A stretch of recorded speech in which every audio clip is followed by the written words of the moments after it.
Hello everyone, welcome back to my channel Priyanka Safui. তোমরা সবাই কেমন আছো? আশা করি সবাই খুব ভালো আছো।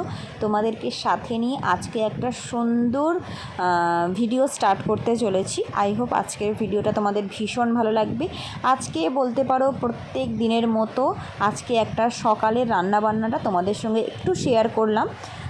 তো দেখো, সকাল সকাল হচ্ছে আমি রান্না বসিয়ে দিয়েছি। তো আজকে বাবুর স্কুলে চলে গিয়েছে, তো আমি ঝটপট করে রান্নাবান্নাটা সেরে হচ্ছে আবার চলে যাব বাবুকে স্কুলে আনতে। তো সেই জন্য তাড়াতাড়ি করে সুন্দর করে আমি রান্নাটাকে আগে শেষ করে দিচ্ছি। তো দেখো, আজকে তোমরা দেখতে পাচ্ছ যে মাছ নিয়ে এসছে, তো মাছটাকেই হচ্ছে ভাজা করব। তো আজকে মাছ নিয়ে মাছের একটা ঝোল আমি যেভাবে বানাই, তো সেই জিনিসটা তোমাদের সঙ্গে শেয়ার করব। তো দেখতে থাকো তোমরা, আশা করি ভালো লাগবে। তো দেখো, ফার্স্টেই আমি সুন্দর করে মাছটাকে ভেজে নিচ্ছি। তো এটা কি মাছ আমি ঠিক বলতে পারবো না, কারণ আমি সব রকম মাছ তো চিনি না।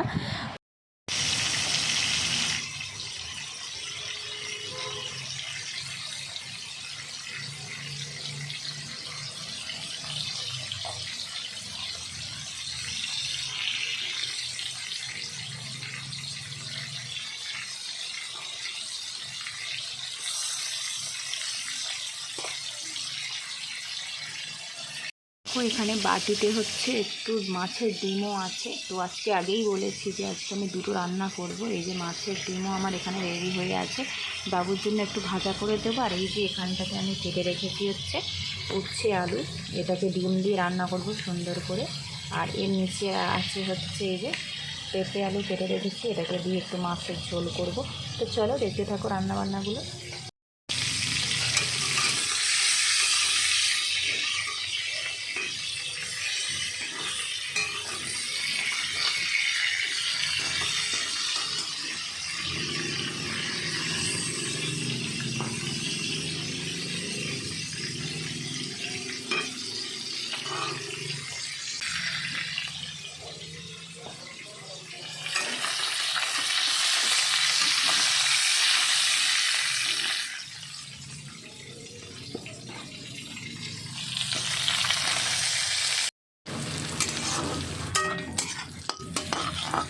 দেখো, মাছগুলোকে ভাজা করে তুলে নেবার পর আমি এবার পেঁয়াজ, লঙ্কা, আদা রসুন পেস্ট দিয়ে এটাকে সুন্দর করে একটু ভাজা ভাজা করব, যতক্ষণ না পর্যন্ত পেঁয়াজ একটু লাল লাল হয়ে আসছে।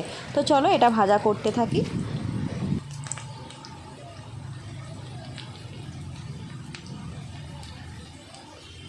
মাছগুলোকে ভাজা করে আমি সুন্দর করে তুলে নিয়েছি। আর এখানটাতে কিছু মাছ রাখবো ভাজা, আর কিছুটা ঝোলে দিয়ে দেব। আর এখানটাতে বাবুর জন্য ওই যে মাছের ডিম দেখলে, ওগুলো মাছের ডিমের বড়া করে রেখেছি। সবজিটাও সুন্দর করে ধুয়ে রেখেছি। এই যে পেঁপে আলুটা, পেঁয়াজটা লাল হয়ে আসার পর আমি হচ্ছে এতে একটু দিয়ে দিচ্ছি রসুন বাটা, দিয়ে ভালো করে সুন্দর করে ভাজা ভাজা করব।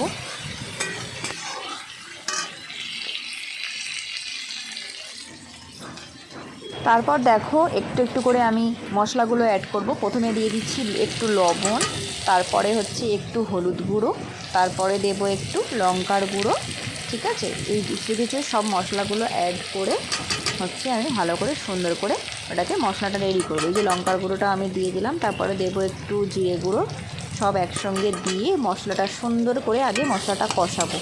মশলা যত ভালো কষানো হবে ততই কিন্তু সুন্দর সবজিটা দিয়ে একটু কষাতে হবে। তবে আগে মশলাটা না কষালে না একটা হলুদ বা লঙ্কার গুঁড়োর একটু গন্ধটা থাকে। তারপরে সুন্দর করে কষানোর পরে আমি দেখো এবার সবজিটাকে তুলে দিলাম। সবজিটা দিয়ে বেশ কিছুক্ষণ আমি কষানোর পরে হচ্ছে একটু জল দিয়ে আগে সেদ্ধ হতে দেবো। তো দেখো সুন্দর করে কষাচ্ছি আমি।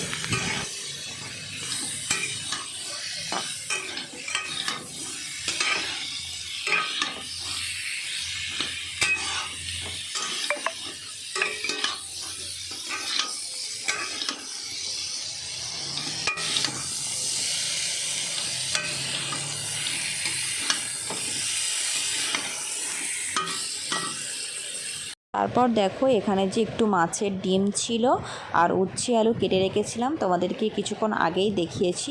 তো এখানে উচ্ছে দিয়ে আর ওই মাছের ডিম দিয়ে একটু রান্না করেছি। তো এই রেসিপিটা তোমাদের দেখানো হয়নি, কারণ এই রেসিপিটা দেখালে অনেকটা ভিডিও লং হয়ে যাচ্ছে। এটা একটা অন্য কোনো দিন দেখাবো।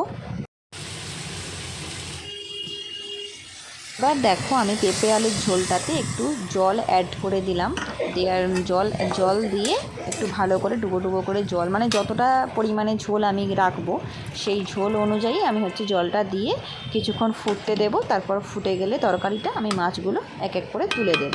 তো চলো এটা আপাতত একটু ফুটুক। আমি গ্যাসের ফ্লেমটা একটু জোরে করে দিচ্ছি। দেখতে কিন্তু বেশ লাল লাল ঝোল হয়েছে একদম।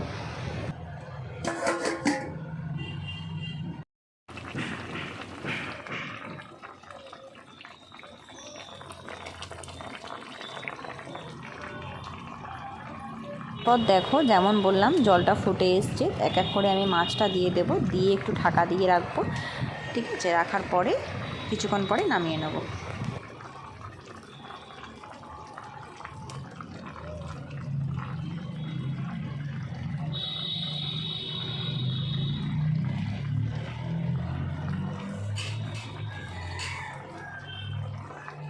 তারপর দেখো তরকারিটা আমি কিছুটা ঢাকনা দিয়ে, আর গ্যাসের ফ্লেমটা হাই ছিল, একটু লো ফ্লেম করে দিয়ে কিছুক্ষণের জন্য সিদ্ধ হতে দিয়ে দেব।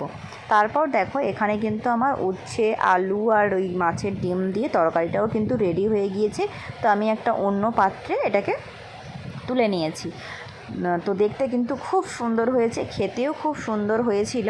তবে তোমাদের সঙ্গে এই রেসিপিটা আমি অন্য একদিন শেয়ার করব। ঠিক আছে, তো এইখানটাতে দেখো তরকারিটা কিন্তু এখনও হচ্ছে, মাছের ঝোলটা আমার একটু বাকি আছে। তো তোমাদেরকে দেখানোর চেষ্টা করছি। ঢাকনা তো আর খুলছে না, তো ফাইনালি ঢাকনা খুলে তো আমার মাছের ঝোল কমপ্লিট হয়ে গেছে। তো আমি যেরকম ঝোল খাবো সেরকমই রেখেছি, তোমরা চাইলে কিন্তু ঝোলটা বাড়িয়েও নিতে পারো, আবার আরও কমাতে পারো। দেখো আমি এরকম একটু বেশি ঝোল না, একটু মাখো মাখো রেখেছি, খুব হিউজ ঝোল না, কম ঝোল না, মোটামুটি রেখেছি। তো এই হচ্ছে আজকে আমাদের মাছের ঝোল, পেঁপে আলু দিয়ে মাছের ঝোল। কারণ বেশ কিছুদিন হলো মানে শরীরটা ঠিক ভালো লাগছিল না, অতিরিক্ত গরম হয়ে যাচ্ছিল, বাবুরও শরীরটা খারাপ, যেহেতু বাবুরও অ্যাসিডিটির প্রবলেম হচ্ছে। তো সেই জন্য ভাবলাম যে আজকে সবার জন্যই আমি একটু হালকা পাতলা ঝোল রান্না করি। তো বাবু খুব একটা ঝোল টোল নেবে না, ওই পেঁপে আলুটা একটু তুলে দেবো। তারপর হচ্ছে ওকে একটু মাছ ভাজা আছে, মাছ ভাজা দিয়েও খাবে, ঝোল খেতে চায় না। তো সেই জন্যই খুব একটা সবজি খাই না, তবু জোর করে আমরা খাওয়াই। এবার ওর জন্য যে আলাদা আগে রান্না করতাম, যে কম ঝাল দিয়ে রান্না করতাম, কিন্তু ও না মানে ঝাল ছাড়া খেতেও পারে না, মানে একটু একটু ঝাল ঝাল পছন্দ করে।